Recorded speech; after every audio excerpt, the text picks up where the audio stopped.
Bueno, sí. Buenos días para todos. Espero que tengan un buen día. Vamos a seguir entonces con los mecanismos. Bueno, ayer vimos a este mecanismo como un ejemplo de mecanismo transformado. Esto realmente es un cuadrilátero articulado que ha sido transformado. ¿A través de cuál? De la cuarta ley de transformación, que significaba extraer, eliminar un eslabón, que en este caso es el eslabón 3, el acoplador de este cuadrilátero articulado, con lo cual reducíamos en 1 los grados de libertad. Pero para mantener entonces los grados de libertad del cuadrilátero, que es 1, ingresábamos una semijunta. O sea que la unión entre el eslabón 2 y el eslabón 4, en vez de estar unido con una junta completa, lo cual transformaría al eslabonamiento resultante en una estructura, en vez de hacerlo con una junta completa, entonces lo hacemos con una semijunta. Entonces, entre los eslabones hay una semijunta, y eso permite un grado de libertad. Y podemos llegar a los mecanismos, como dijimos, de leva seguidor, y el de rueda de Ginebra, que también es otro mecanismo intermitente, que nos permite entonces lograr movimientos de salida con paradas, mientras el eslabón de entrada sigue rotando, ¿no? Esto generalmente sirve para hacer estaciones, o para invertir direcciones. O sea, es muy aplicado en el uso diario de las empresas. Este otro mecanismo de trinquete, que también era un mecanismo que va realizando detenimientos mientras el eslabón de entrada sigue rotando. Esto yo les di un ejemplo muy, muy claro en cuanto a la utilización.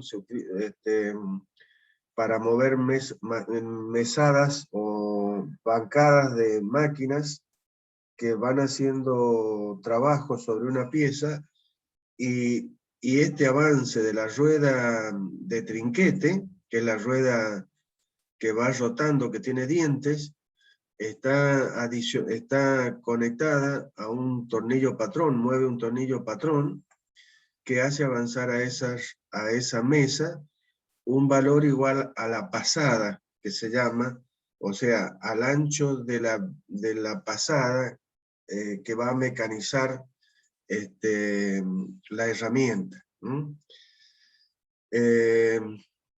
O para el caso de gatos o trinquetes para elevar pesos, bueno, tiene muchas aplicaciones. Bien. Nos quedamos en esta parte que era el concepto de inversiones.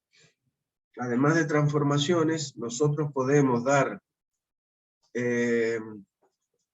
otra faz, otra forma, otra configuración al cuadrilátero articulado a través de lo que se denominan las inversiones. Yo ayer les expliqué lo que era una inversión. La inversión era la elección libre de un eslabón del mecanismo como bastidor. Si yo tengo un cuadrilátero, tengo 4 versiones o inversiones del mismo mecanismo. El hecho de elegir a cada eslabón como bastidor me da 4 posibilidades. O sea, 4 inversiones.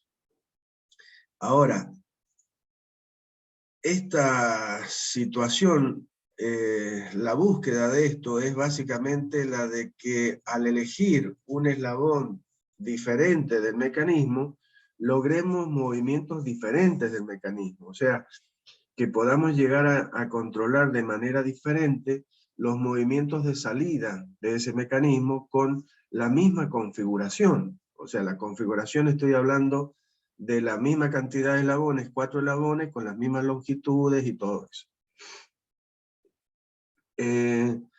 Bien, eso generalmente no se logra. Por eso debemos introducir el concepto de inversión específica, en donde la inversión específica es aquella donde al elegir un eslabón diferente del mecanismo, logro movimientos diferentes. O sea, logro que ese mecanismo pueda controlar movimientos en forma diferente. Entonces, toda inversión específica es aquella que me permite controlar los movimientos diferentes, en forma diferente, a otra inversión del mismo mecanismo. Si no se logra eso, entonces son inversiones, nada más. Bien, vamos a elegir a uno de los mecanismos, que es justamente el mecanismo de manivela biela corredera, que es el que logramos transformar, o sea, a partir del cuadrilátero articulado, acuérdense, mediante la primera transformación, la ley de transformación, nosotros, cambiando una junta de rotación de este cuadrilátero articulado por una junta de traslación, transformábamos al cuadrilátero articulado en un mecanismo de manivela biela corredera, que era el segundo mecanismo básico. El primer mecanismo es el cuadrilátero articulado. El segundo mecanismo básico que vamos a analizar es el manivela biela corredera. ¿Sí? Y ahora, a través de la inversión, del concepto de inversión, vamos a tener al tercer mecanismo básico, ¿sí? Que vamos a estudiar, básicamente. Entonces, en la izquierda, como lo estoy mostrando, tendríamos la primera inversión del mecanismo de manivela biela corredera, que es el que hemos visto recién, que es el hecho de que la corredera puede desplazarse respecto a la bancada. En este caso hay diferentes maneras de esquematizar esto. Fíjense, lo vuelvo para que lo vean. Acá yo tengo a la corredera como un bloque rectangular, que se desplaza respecto a la bancada, que es una línea con rayitas. Ahí se ve como 3 posiciones de la corredera que solamente puede desplazarse. Yo les dije que teóricamente yo tendría que poner otra raya arriba con rayitas, indicando que la bancada tiene forma de una guía. Lo que pasa es que cuando estamos hablando de una corredera se sobreentiende que es una corredera. Entonces, con solo indicar la bancada con una sola línea, con rayitas, ya se esquematiza o ya se dice que eso es una guía y que la corredera no puede rotar. Pero a este bastidor, que aquí lo he representado como una raya con rayitas, ¿sí?, indicando que eso es tierra, lo puedo hacer como está indicado ahora acá en el nuevo dibujo. O sea, fíjense que a la bancada, que es el eslabón negro, lo he considerado como un eslabón, como una línea, como una barra. Pero le coloco las rayitas para indicar que él es el bastidor. Y la corredera, en vez de ser un rectángulo que se mueve dentro de una guía, es como si fuera un tubo, un collarín se dice, un collarín que se mueve respecto de un eje, que es este eje negro, que es el eslabón, que le sirve de guía a este collarín. Son diferentes formas de esquematizar, lo mismo. Bien, entonces, como en el caso, como en el dibujo anterior, el eslabón 2 va a ser la manivela, la que va a poder girar 360 grados con respecto al bastidor, el 3 es nuestro acoplador o biela, y el 4 es nuestra corredera. Bien, esa es la primera inversión del mecanismo. A esta la denominamos la primera inversión. Vamos a la segunda inversión del mismo mecanismo. Acá no he cambiado nada. No cambiamos absolutamente nada de longitudes ni nada. Solamente vamos a elegir a otro eslabón del mecanismo como bastidor. Entonces ahora elegimos al 2. El 2 va a ser nuestro bastidor ahora. Entonces el 1 queda liberado. ¿Y qué va a hacer el 1 ahora? Y se va a transformar en un balancín que va a poder rotar respecto al bastidor, que ahora es 2. Y el 3, que era nuestro acoplador, ahora va a ser o un balancín o una manivela. Eso va a depender de la longitud que tenga el eslabón 3. Entonces, el 3, de ser acoplador, se transformó en un balancín o en una manivela, y el 1 seguramente va a ser un balancín. Y la corredera, que antes tenía movimiento solamente de traslación, porque se podía trasladar respecto del bastidor,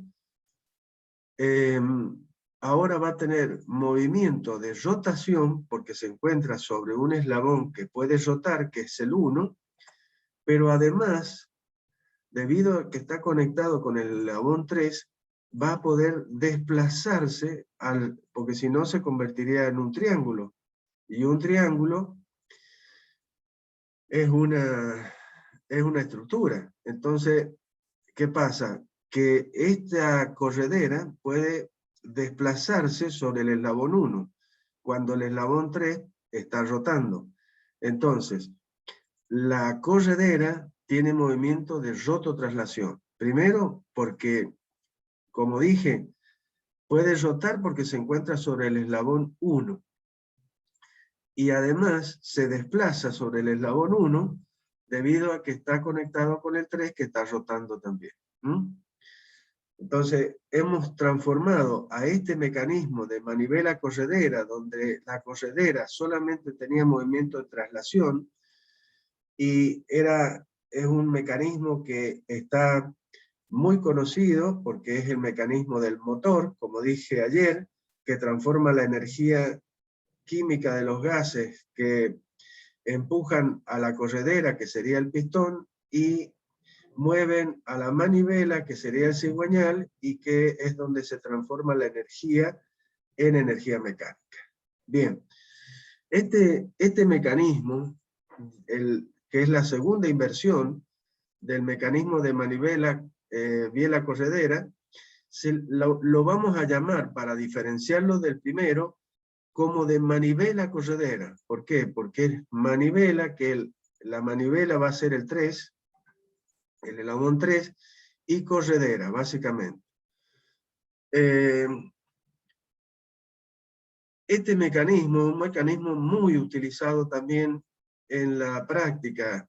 Varias máquinas, como ya vamos a ver más adelante, lo utilizan porque es un mecanismo que permite el retorno rápido. O sea, cuando nosotros mecanizamos una pieza, normalmente el avance está fijado por una serie de condiciones. ¿Qué tipo de material, de qué tipo de material está conformada la pieza que yo tengo que mecanizar?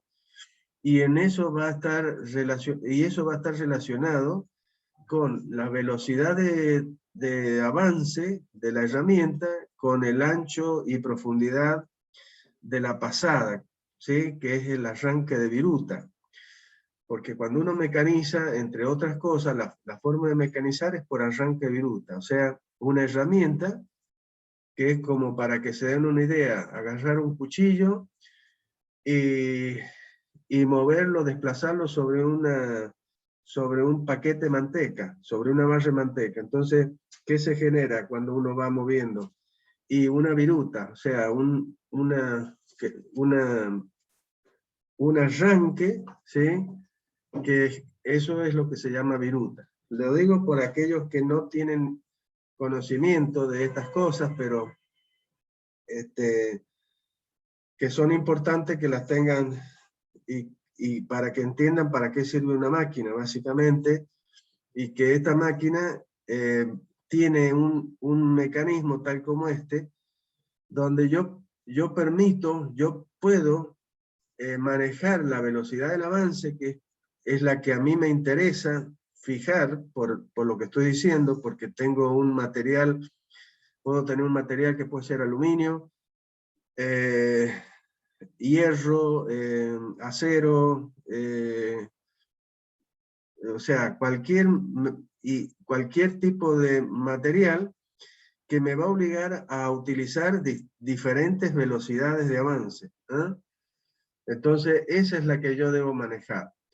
Pero para volver otra vez la herramienta a la posición de iniciar nuevamente una pasada, ese tiempo es un tiempo muerto. Entonces, cuanto más rápido yo lo pueda hacer, voy a lograr reducir el tiempo de mecanizado. ¿Por qué? Porque el mecanizado, la hora de mecanizado cuesta muchísimo. Entonces, si yo logro que el mecanismo tenga un retorno rápido de la herramienta a la posición inicial para volver a comenzar a trabajar, yo estoy reduciendo el tiempo y por lo tanto el costo de mecanizado. Bien, noten para que ustedes vean, esta sería la máquina de la cual estoy hablando. ¿Sí? Fíjense que también el eslabón 2, que sería el eslabón bastidor, donde el 1 rota respecto del 2 a través de esta articulación, y el 3 también lo hace con respecto a el eslabón 2. Eso mismo en el dibujo, en el GIF, sería en el dibujo, mejor dicho, vamos a tener al eslabón al 2 entre los dos puntos o pivotes fijos. El eslabón, este eslabón entre los dos pivotes fijos definirían al eslabón 2. El eslabón 4 sería el eslabón sobre el cual se desplaza la corredera, y el eslabón 3 del dibujo sería la manivela que está rotando y que hace el giro de alfa y beta. Este mecanismo es el corazón de la máquina, estos 4 eslabones: la manivela, que es la que rota alfa beta, el bastidor, la corredera y el balancín. Son los 4 eslabones que son un cuadrilátero articulado y que me permite, acá están dibujadas las dos posiciones extremas del mecanismo, que ahí lo vemos en el GIF, como la barra balancín, que es la 4, va y viene, y la corredera se mueve dentro de la guía, que en este caso es la corredera es un rectángulo que se mueve dentro del balancín. Acá en el dibujo está mostrado como un collarín, como que es un tubito que se mueve por fuera de la barra. Y la manivela, la que hace alfa beta, los ángulos alfa y beta, en el dibujo, en el GIF, es una rueda, básicamente.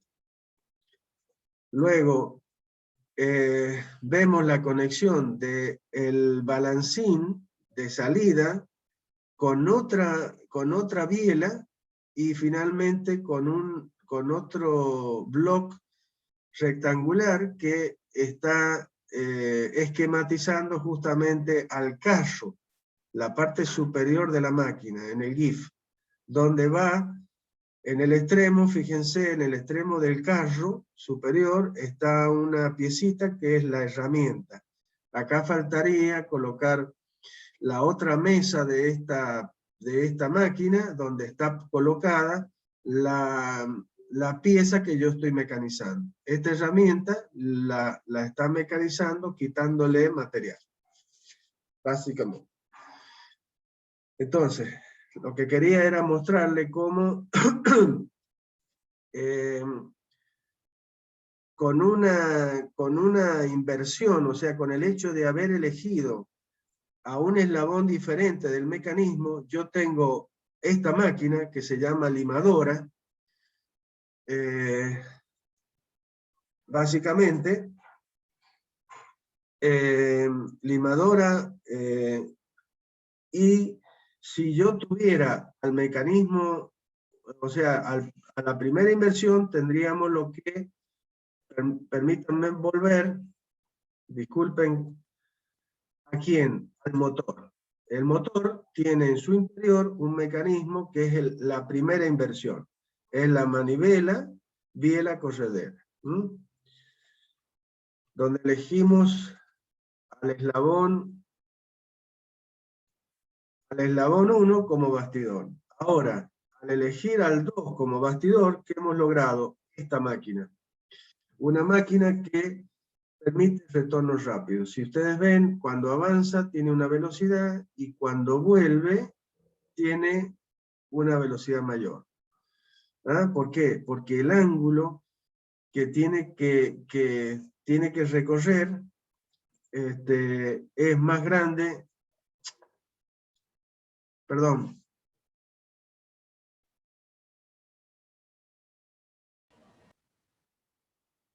Perdón, un segundo.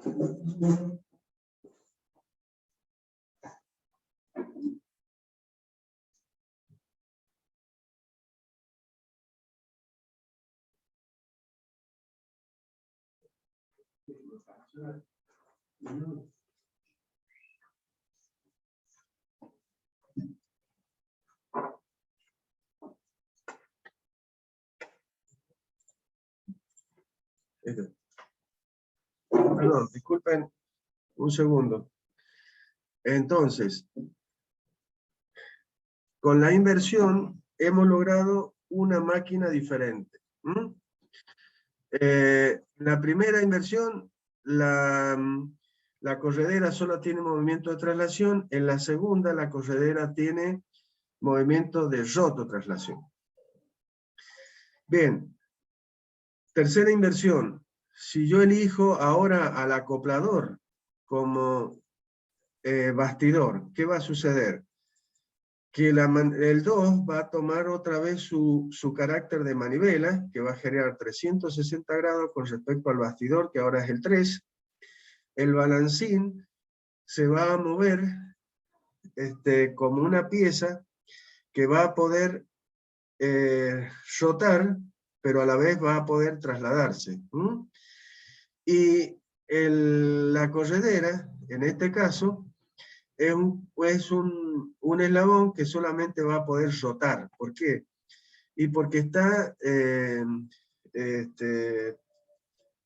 relacionado con el bastidor, por lo tanto, con una junta completa que solo le permite rotación. Entonces, ¿qué va a hacer este eslabón corredera? Y que va a ser una guía ahora.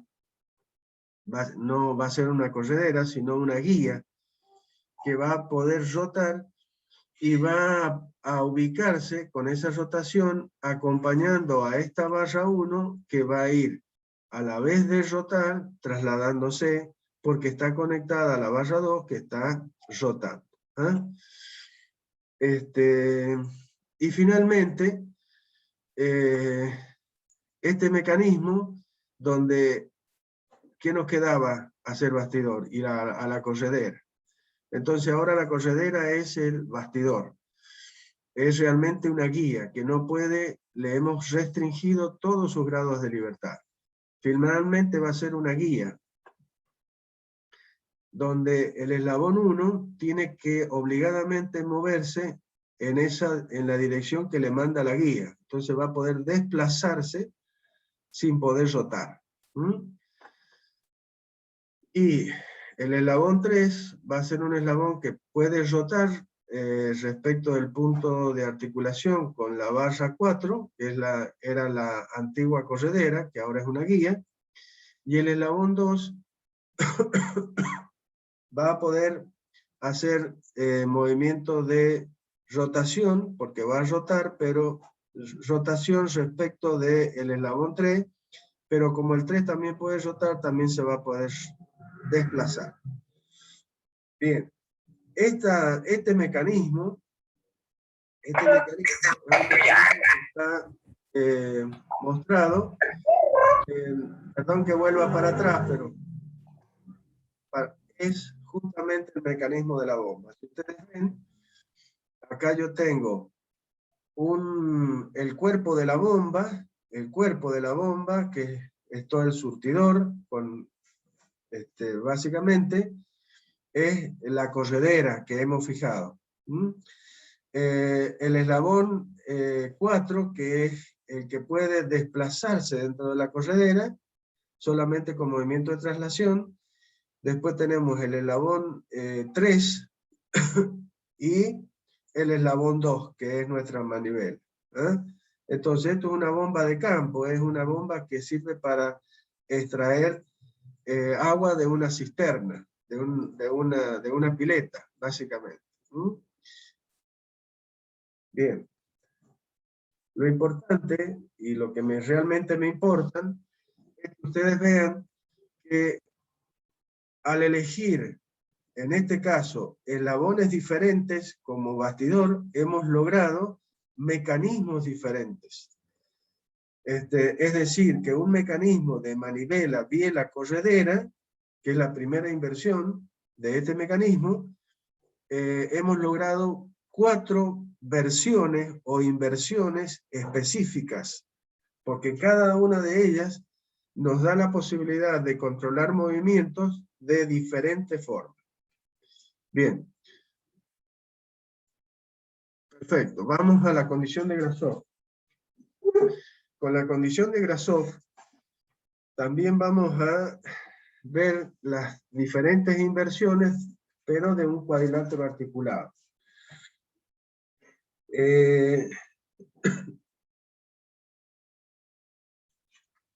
Bien. Recordemos entonces que tanto el mecanismo de manivela corredera, como el mecanismo de manivela biela corredera, como el cuadrilátero articulado, los 3 son el mismo mecanismo, son un cuadrilátero articulado que ha tomado otra faz, otra cara. Al realizarle transformaciones o inversiones al cuadrilátero articulado, que es el mecanismo básico. Entonces, un eslabonamiento de 4 barras es primeramente el mecanismo más simple posible que podamos tener y que nos va a permitir controlar movimiento con un grado de libertad. Es decir, que yo para movilizar, para moverlo, necesito de un solo actuador, o sea, un motor, un cilindro hidráulico, lo que sea, pero uno solo nada más. Y como les decía, es un dispositivo que puede ser tanto la manivela corredera como la leva seguidor, o como el mecanismo de Ginebra. Es decir, tiene muchas formas ese mecanismo de 4 eslabones. Con lo cual vamos a lograr muchos tipos de movimientos, es decir, es extremadamente versátil. Otra cosa que como diseñadores debemos tener en cuenta es el hecho de que existe una regla en la ingeniería, que es que la sencillez es una marca distintiva de un buen diseño, ¿sí?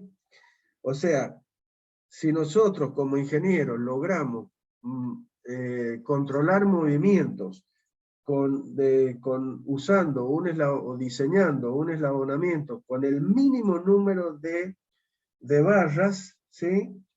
y que pueden efectuar las necesidades de trabajo y de transmisión de esfuerzo, va a ser la manera más barata, ¿sí? O menos costosa, mejor dicho, y más confiable para realizar el trabajo.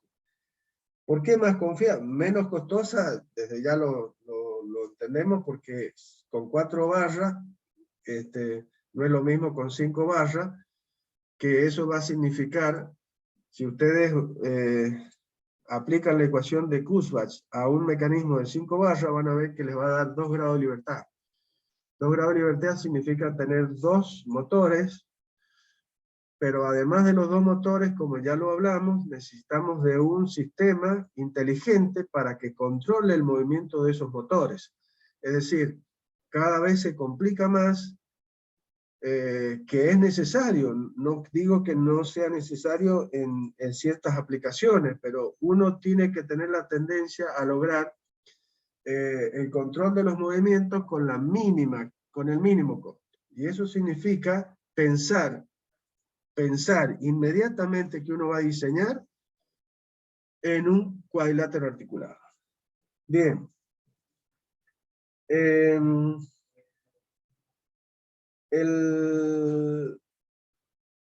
En este caso del cuadrilátero articulado, nosotros tenemos una regla o condición